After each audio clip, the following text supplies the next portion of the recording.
За өнөөдөр энэ нар хур тэгшэрсэн энэ сайхан өдөр Варшавад сууж байгаа монголчууд бид нар Монгол түмний маань наадам ЮНЕСКОд бичигдсэн энэ сайхан наадам сайхан өндөрлөж зохион байгуулж байна. Энэ маань өөрөө бол дипломат харилцаа тогтоосны 75 жилийн хүрээнд болж байгаа гэдгээрээ бас их онцлогтой наадам болж байна.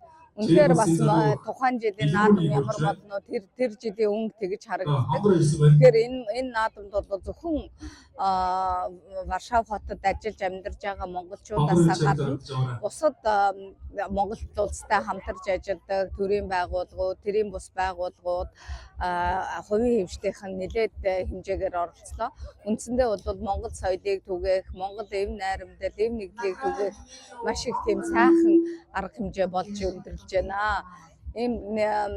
Зөвхөн энэ наадамд Польшид амьдарч байгаа монголчуудаас гадна давхар бас энэ наадамд Германд, Чехэд, Унгарт амьдардаг монголчууд төдийгүй бас бүгд найрамд хятад ард улсын эргээд Казахстаны эргээд Солонгосын эргээд нэлээд их хэмжээгээр бас оролцож байгаагаар бас энэ онцлогтой сайхан наадам болж байна.